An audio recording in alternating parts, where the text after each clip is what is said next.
What's up, everyone? Welcome back to the 1894. I'm Dara. I have Joe with me here today. We have a quick little video now idea. We kind of thought of it now with regards to the midfield and how we've looked so slow in the last words. Phil Foden.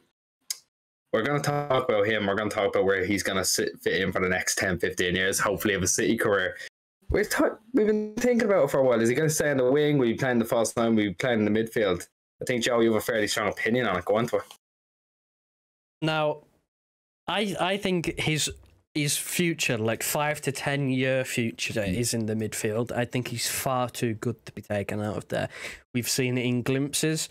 We've seen it, obviously, most recently was against Peterborough in the Cup, where he's so good picking up the ball from deep. His long passing is absolutely exceptional, and his ability on the ball to drive past players is unreal. So for me, that is like his future position. Now, if in the world that we do lose a Bernardo Silva in the summer, which is not out of the question at this moment in time, who knows how that's going to turn out, I think Foden is possibly the closest we're going to get without blowing, the 100 million or so on like a top player. Like, we always praise Bernardo Silva for his work rate and his energy that he brings to the team. Phil Foden brings energy to the team. He's constantly running about. He's football crazy. He's grown up being that kid in the park with his mates, kicking a ball about, and he's just total football. He just loves football, and I mean, you can tell whenever he plays, he just enjoys it. So for me, like, if we do lose Bernardo Silva, I would like the natural progression to be Phil Foden stepping into that midfield role, especially considering we're probably going to have a striker next season, so he won't be able to play that false nine role. But, I mean, if we do keep Bernardo Silva, I think that you've just got to look at wing, but I'm such a fan of him in a deeper role. Yeah, I think, as like you said, his energy is just. I think it goes very unnoticed, especially when you have someone like Bernardo in the team. You don't have. If you take Bernardo out, Foden is a natural progressor. Like, he can take the ball. He can take the ball from our half into their box. Like, we've spoken about that before as well. I think his progression in getting it from A to B is fantastic. Like, it's taking the best qualities of De Bruyne, taking the best qualities of Bernardo, and putting it into one. Like, we've said it before as well. The ceiling for Foden is just. I don't think there is a ceiling. He could be the best player in the world one day. He could be a Ballon d'Or winner. And I do agree with you. I think the future of his I think his future in a City career is definitely in the midfield. But I do like him on the wing. And I think with the striker as well, we're going to start using more. I think we'll end up using more left footers and left right footers on the right. I think his short-term future is definitely on the wing.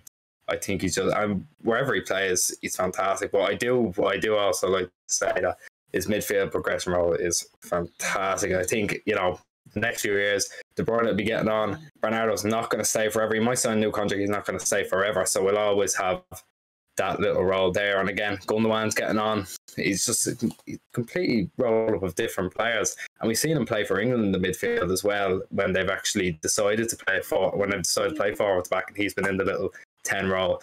He's just great. He's phenomenal. I think wherever he ends up in the team as well, he'll be irreplaceable because he's just so good. I think it's just a testament to how good he is.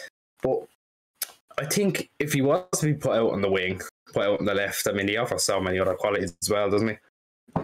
Yeah, but I mean, I look at him on the wing and go, I've seen him on the right a couple of times, and I am not an enjoyer of him on the right. I think if he's going to be put out on the wing, it has to be on the left, just plain and simply. I've seen him play on the right for England during the Euros. He didn't do anything to set himself apart.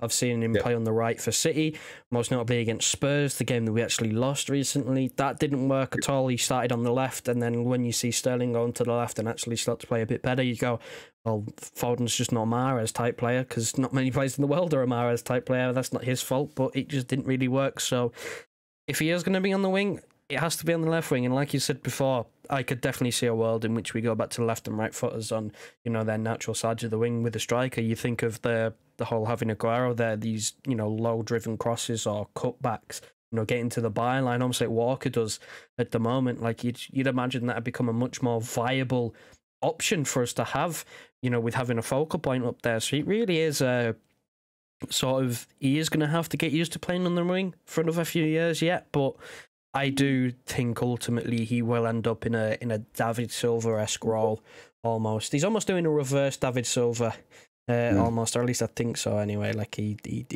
played on the wing for time and then moved central, so I don't know, it's probably what David Silva actually did. I don't know, I'm not old enough to remember that, even though I should be.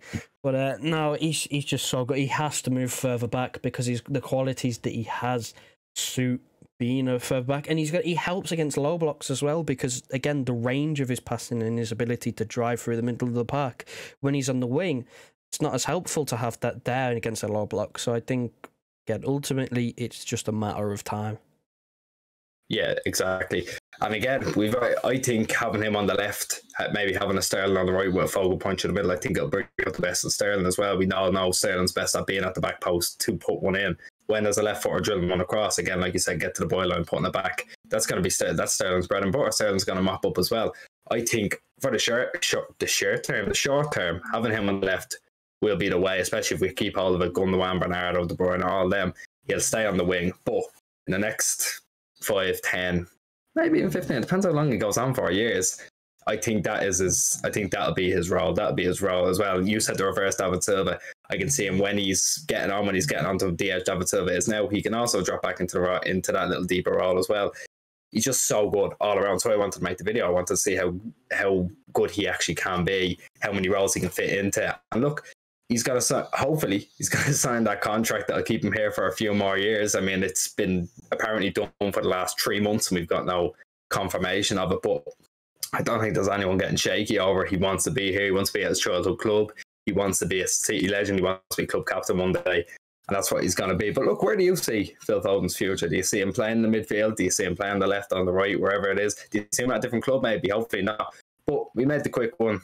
Thanks very much for watching. We'll see you for Burnley.